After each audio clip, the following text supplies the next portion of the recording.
কি বললেন, কি চাইছেন আপনি? একটা মা, সন্তান হারা মা, এটা আমাদের ভাষায় বলা হয়।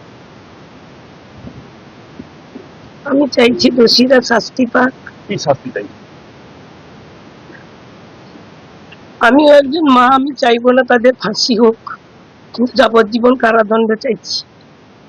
আর চাইছি যে আমরা ভারতীয় জনতা পার্টি করি বলে আমরা আজকে ক্ষমতায় আসার জন্য আমাদের সভাপতি বিরোধী দলনেতা যখন বলছেন সুশৃঙ্খল ভাবে থাকতে, তখন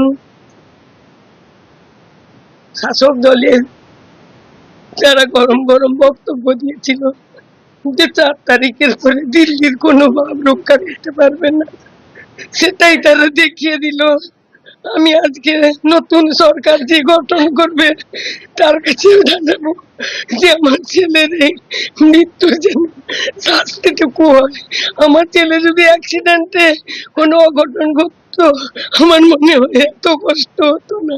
তাকে যেভাবে কষ্ট দিয়ে এতটাইরা মারলো, এটা পুরো তৃণমূলেরই সাজানো গল্প।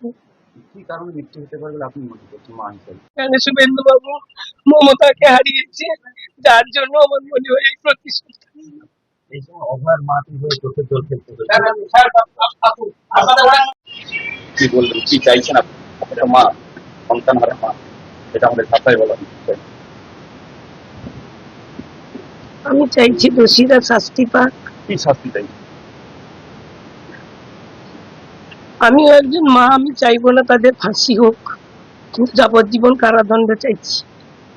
আর চাইছি যে আমরা ভারতীয় জনতা পার্টি করি বলে আমরা আজকে ক্ষমতায় আসার জন্য আমাদের সভাপতি বিরোধী দলনেতা যখন বলছেন সুশৃঙ্খল ভাবে থাকতে,